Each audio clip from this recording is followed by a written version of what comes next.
Who can blame us? The universe is so big. There won't ever not be more to see. Just yesterday I was reading about how you can take out a boat on Europa and sail from island to island all over the planet. And some of the islands have villages that you can stay and visit and sleep under the shadow of Jupiter. And then there's this other island where there's just one songwriter who sits and plays mandolin for the ocean. And then there are others where there's no one. And there never has been. And so you go just for the pleasure of touching your foot to sand that no foot has ever touched before. You could spend 400 years doing just that.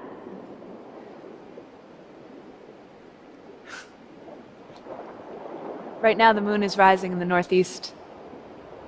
I can see the cities on it with my naked eye. They're connected like nerve clusters. Mariapolis on the South Pole. And change things on a big scale.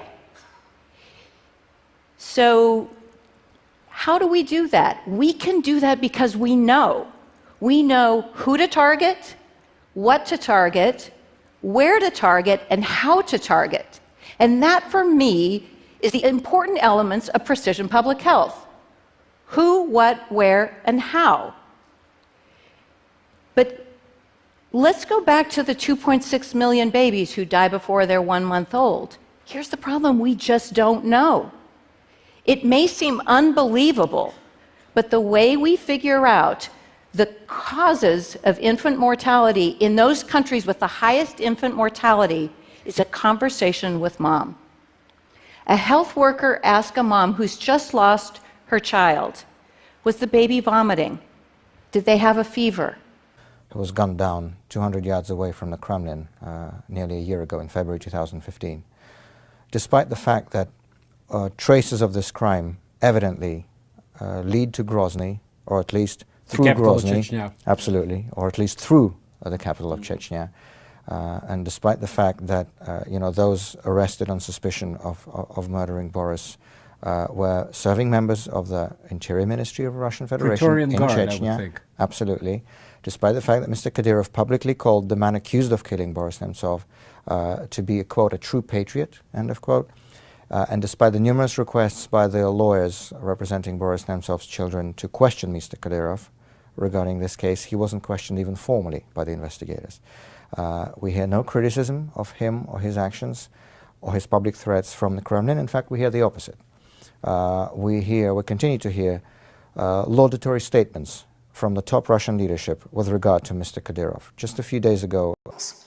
Compare that to today, and due to overpumping our groundwater, we have killed the river and the sponge-like forest that used to line it and help recharge it and the groundwater. And then we replaced those sponges of vegetation with pavement of streets, buildings, and compacted bare earth, which leads to much more flooding because now the water runs off those hard surfaces much more quickly than it did before.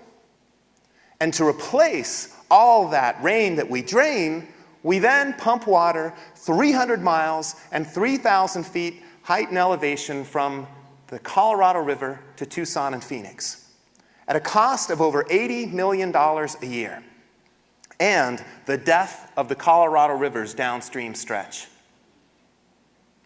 Now, I hate this story because it's not unique to Tucson. I see it almost everywhere.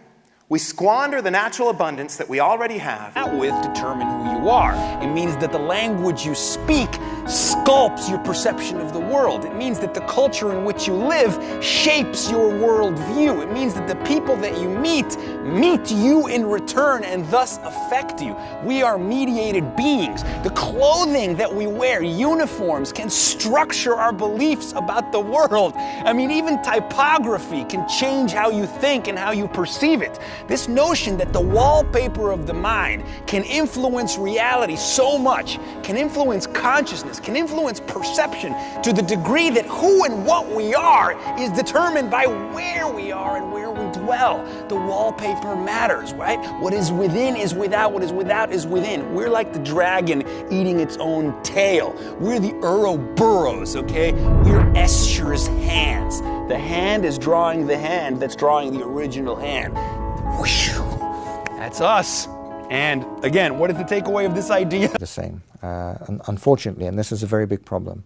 And you know, the Kremlin likes to accuse us, members of the Russian opposition, of being revolutionaries and preparing for a Russian Maidan.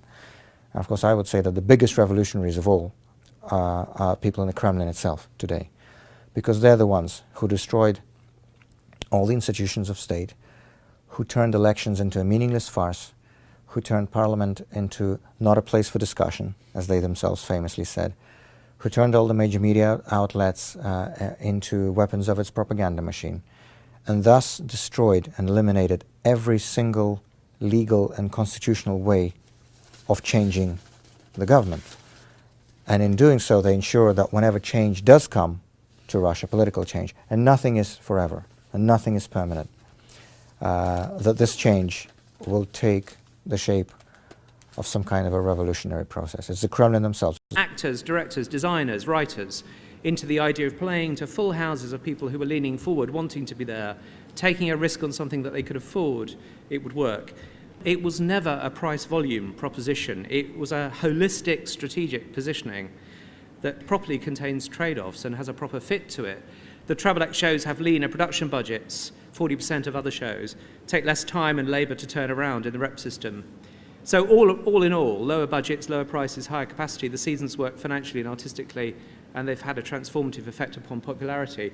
That's kind of where we started. It was incredibly important to say, as part of that message, was that the National is open and wants people. It's part of the public realm. And this has been something of a theme, and we later went on to open on Sundays.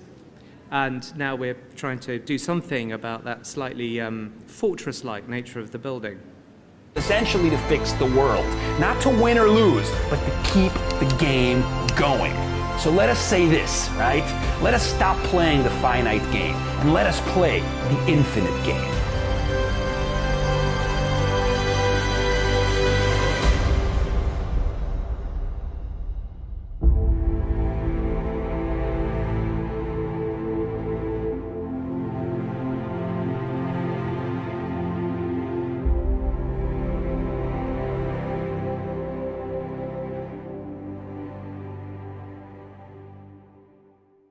To the fold a famous designer named Karim Rashid.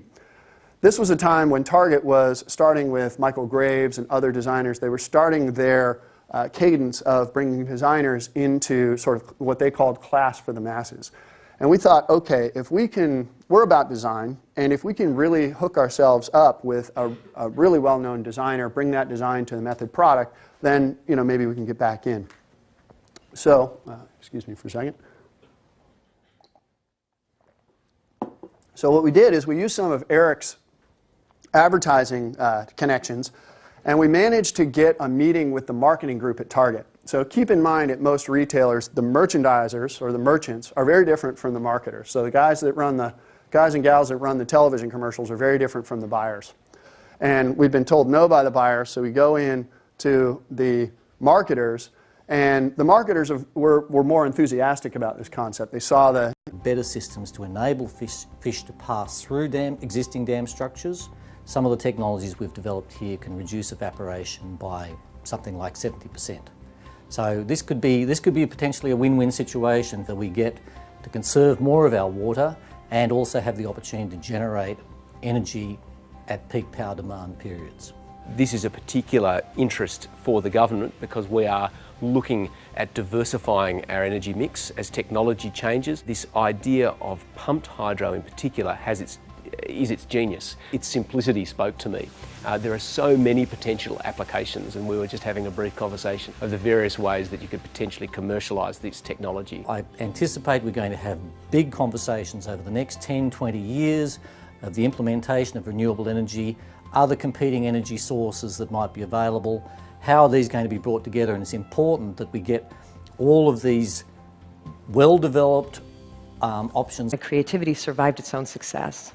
And I did in the end find that inspiration, but I found it in the most unlikely and unexpected place. I found it in lessons that I had learned earlier in life about how creativity can survive its own failure. So just to back up and explain, the only thing I have ever wanted to be for my whole life was a writer. I wrote all through childhood, all through adolescence. By the time I was a teenager, I was sending my very bad stories to The New Yorker, hoping to be discovered. After college, I got a job as a diner waitress, kept working, kept writing, kept trying really hard to get published, and failing at it. I failed at getting published for almost 6 years. So for almost 6 years, every single day, I had nothing but rejection letters waiting for me in my mailbox. And it was devastating every single time. And every single time, I had to ask myself if I should just quit while I was behind and give up and spare myself this pain. But then I would find my resolve, and always in the same way, by saying, I'm not going to quit, I'm going home. You have to understand that for me, going home